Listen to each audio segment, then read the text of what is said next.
Bonjour les amis, voilà, je vous publie mon petit manuel d'art dramatique qui s'appelait Comment devenir un acteur extraordinaire. Je l'ai retransformé en Comment devenir un génie.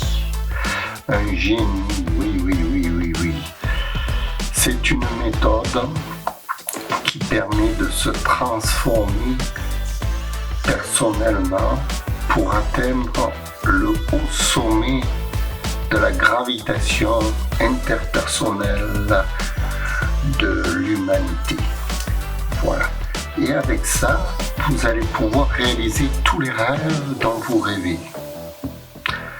Parce que lorsqu'on est un génie, on réussit tout ce que l'on fait dans la vie, et il n'y a plus besoin de se casser la tête à rien. On a solution à tout, comme disait Coluche. Il suffit d'envoyer une lettre au gouvernement et de demander comment est-ce qu'on fait. Et puis on vous répond par une lettre comment s'en passer. Voilà, c'est ça le génie. J'espère que ça va vous plaire. Je vous en parle dans un petit instant. Je vais revenir par là. Allez, à tout à l'heure.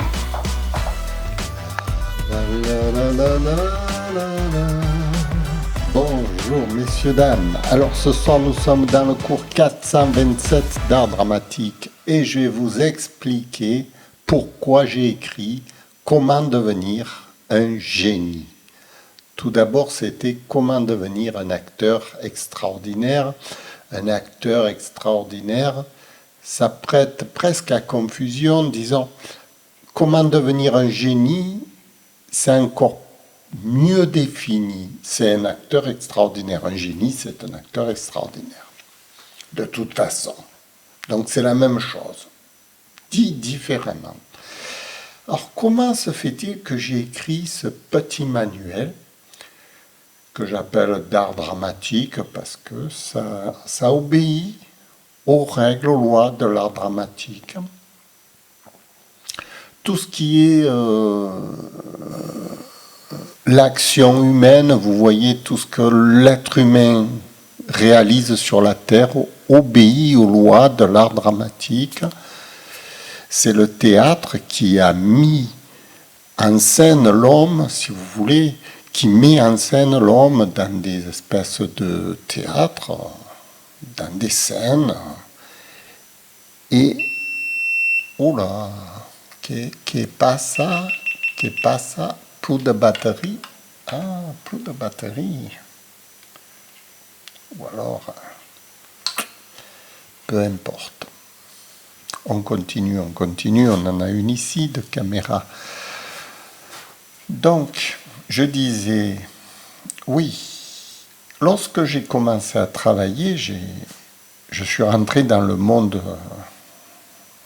réel, on va dire, puisqu'avant j'étais à l'université. À l'université, on est dans une espèce de bulle, on ne fréquente pas les gens de la rue, on ne fréquente pas le monde concrètement, alors que dans le travail, suivant le travail que l'on a, évidemment, moi j'ai eu la chance d'avoir un papa qui était tailleur couturier, donc vous voyez, c'était toute la journée, il y a comme un défaut. Chaque fois qu'on habillait quelqu'un, c'était ce qui revenait. Fernand Reynaud s'inspire. Et puis, tous les artistes du passé se sont inspirés de ce qui se passe chez le tailleur, parce qu'il s'en passe des drôles, des vertes et des pas mûres. Et là, j'étais là, sortant de l'université, et j'étais dans un monde totalement différent. Le troisième monde. Mais alors, vraiment, très loin de ce qu'on nous apprend sur Internet ou dans l'université. Vous voyez, ça n'a rien à voir, le monde réel, le monde de la rue. Parce qu'un magasin, c'est dans la rue, vous voyez, un magasin. On est pratiquement sur le trottoir. Ça m'est même arrivé de vendre des pantalons sur le trottoir, vous voyez. On est vraiment, c'est comme une foire, on est dans la foire en quelque sorte, mais dans un endroit clos. puisque c'est un magasin. Tout le monde rentre dans un magasin. Tout le monde. On a toutes les classes sociales. Et il faut pouvoir gérer le monde. C'est pour ça que j'en suis venu à l'art dramatique, donc pour pouvoir dialoguer. Parce qu'on croit qu'on sait parler, on a fait des études, on est allé jusqu'à l'université, on est devenu ingénieur, on est devenu médecin, mais on ne sait pas parler. Parler, c'est entretenir un dialogue avec quelqu'un. On croit qu'on sait parler, mais on ne sait pas parler. Je vous assure, quand je suis arrivé dans le magasin, au milieu de la foule, je ne savais pas parler. Donc il a fallu qu'à 26 ans, j'apprenne à parler.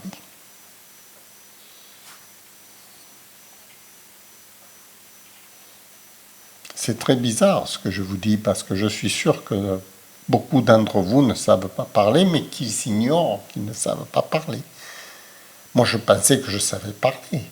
C'est comme quand j'ai été enseigné l'art dramatique dans une école, j'aurais dit aux enfants, bon allez, maintenant, il faut que vous parliez. Il n'y en avait aucun qui savait parler. Alors ils me disent, oui, mais moi je parle, mais... Ah oui, mais tu parles, mais tu ne sais pas parler.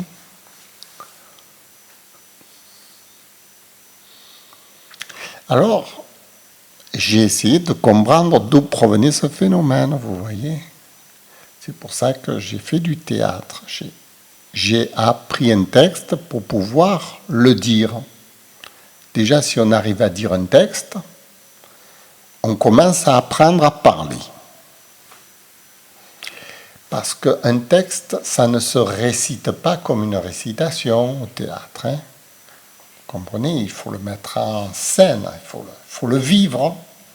C'est ça que j'appelle parler un texte. C'est le vivre. Les grands comédiens sont très rares actuellement. Et pourtant, ça devrait être quelque chose que tout le monde devrait faire, tout le monde devrait savoir. Mettre en scène un texte, pouvoir parler en quelque sorte. Parce que parler, c'est avoir des choses à dire aux gens. C'est très important de savoir parler.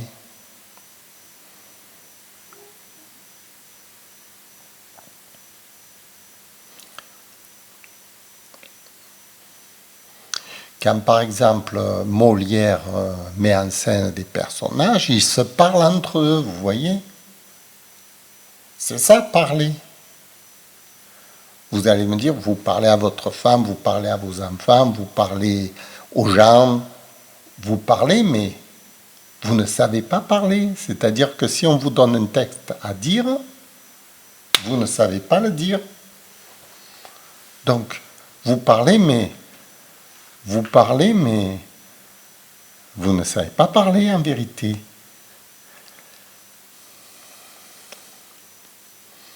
Sinon, tout le monde serait comédien. Tout le monde pourrait venir devant une caméra, raconter des histoires, se mettre en scène, jouer quelque chose, vous voyez. Si tout le monde savait le faire, il n'y aurait plus d'école de comédie. Tout le monde serait comédien, tout le monde pourrait jouer dans les grands films, tout le monde pourrait être un personnage. Mais qui c'est qui peut être un personnage ? Seulement ceux qui ont étudié l'art dramatique. C'est pour ça que je fais ces cours d'art dramatique, pour sensibiliser. Et j'ai écrit le livre pour expliquer l'ensemble de l'œuvre, de la formation. Comment arriver à gérer l'ensemble du problème.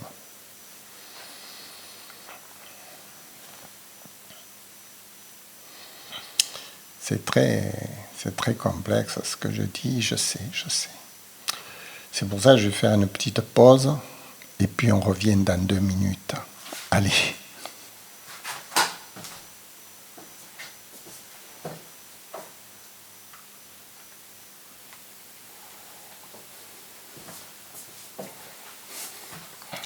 Oui, reprenons un point de vue élargi de la scène. savoir parler, c'est-à-dire se mettre en scène pour avoir des choses à dire qu'on a prévu de dire d'avance. C'est ça, savoir parler.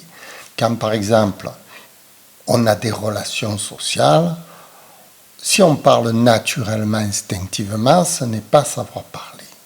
Savoir parler, c'est avoir des choses à dire qu'on a déjà prévu de dire à l'avance.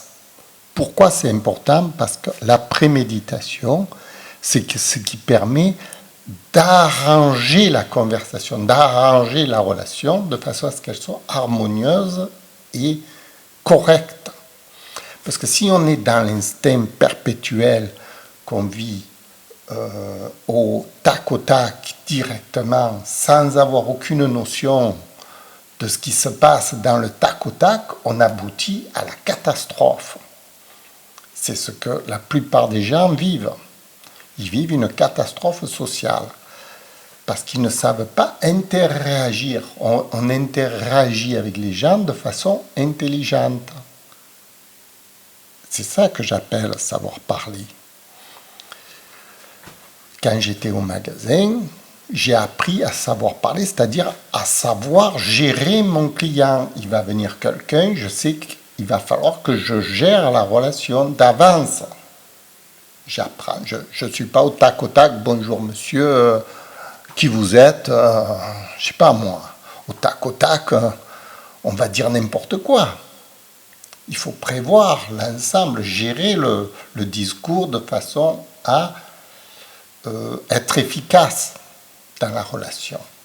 C'est ce qui se passe dans nos relations intersociales avec tout le monde. Il faut être efficace. Et donc, pour être efficace, j'ai écrit ce petit manuel, Comment devenir un génie, parce que lorsqu'on devient très efficace, on devient finalement un génie. Ça touche au génie. Parce que le fait de savoir parler comme ça, sans réfléchir, et tout en étant juste et en étant correct, c'est du génie. Parce que ça ne fait pas appel à une réflexion mûrement réfléchie, ça va directement au but. Ça nous dépasse, vous voyez, ça dépasse l'entendement. C'est ça que j'appelle le génie. Alors, pourquoi le génie? Parce qu'en plus, ça dépasse l'entendement et c'est correct, c'est juste et net. Vous le constatez d'ailleurs dans la vidéo. Regardez. Je n'ai pas prévu ce que j'avais à vous dire, disons mot à mot. J'ai prévu dans son ensemble et ça défile et c'est correct, c'est net, impeccable. C'est ça qui fait le génie d'une scène. Oh, ça va plus loin. Maintenant, on peut demander des choses très complexes à l'homme. Des choses très complexes qu'il va réaliser. Toujours dans une harmonie. Alors, j'ai écrit la méthode pour devenir un génie, en quelque sorte, pour devenir un acteur extraordinaire, pour pouvoir gérer les relations et pour pouvoir gérer l'être humain, en quelque sorte, dans son fonctionnement. Vous voyez? Parce que ce fonctionnement, il obéit essentiellement à l'inconscient. Ils n'ont pas la volonté. Erreur fondamentale de notre civilisation actuelle, qui croit qu'on commande tout avec la volonté. On va dire au peuple ce qu'il faut faire, on va donner des lois, on va faire ci, on va faire ça, on va donner des instructions, on va donner des conseils. Tout ça, c'est de la volonté. Or, la volonté ne sert à rien dans le comportement humain. Ce qui compte, c'est l'inconscient. L'inconscient que nous avons tous, nous avons déjà travaillé notre inconscient inconsciemment pendant des années et nous sommes le fruit de notre inconscient. C'est pourquoi, dans ce petit manuel, j'apprends à rectifier les mauvaises influences de mon propre inconscient que j'avais acquises pour les modifier dans quelque chose de positif et de constructif pour l'avenir. Et en apprenant à gérer mon inconscient, je deviens automatiquement efficace. C'est formidable. Ça n'a rien à voir avec la volonté, voyez. Parce qu'avant, avec la volonté, j'aurais voulu faire des choses formidables. Je n'y arrivais pas. Demandez par exemple à un joueur de marquer un but. Avec la volonté, il en a envie, mais il n'y arrive pas. Alors que si vous lui apprenez à son inconscient à marquer le but, il va y arriver tout à coup. Il va marquer le but. D'où ça vient? Ça vient de son inconscient. Voilà. L'inconscient est génial. L'homme a un inconscient génial. C'est pour ça que je vous dis d'entrer dans mon petit manuel que tout le monde est capable, tout le monde est déjà un génie qu'il s'ignore. Nous sommes tous des génies qui nous ignorons. Et parfois nous avons le pressentiment que nous sommes géniaux. Mais nous ne savons pas nous en servir de ce génie. C'est là où, justement, vous allez pouvoir enfin comprendre les mécanismes qui vont vous permettre de vous servir de votre propre génie pour atteindre tous vos objectifs. Grâce à ce petit manuel que j'ai écrit « Comment devenir un génie ». Voilà. Je vous remercie de l'avoir entendu, mon cours 427 d'art dramatique, « Comment devenir un génie ». Vous avez les références sur Amazon. Je l'ai mis en vente. Je l'ai remodelé, parce qu'avant ça s'appelait « Comment devenir un acteur extraordinaire ». Je l'ai remodelé parce que j'ai introduit du suspense, j'ai introduit des éléments qui rendent l'histoire encore plus palpitante. Est-ce que j'ai réussi? J'ai pas réussi? Vous me le direz. Si ça vous plaît mieux ou si ça vous plaît moins bien. Remarquez, vous n'avez pas lu le premier. C'est pas grave. Le second est meilleur. Vous avez de la chance. Voilà, je vous remercie. Au revoir. Je vous filme un aperçu de mon livre qui se trouve sur Amazon.fr avec le prix, donc 24,79 €. Comment devenir un génie en 10 étapes. Je viens juste de le publier et j'espère que ça va beaucoup vous plaire.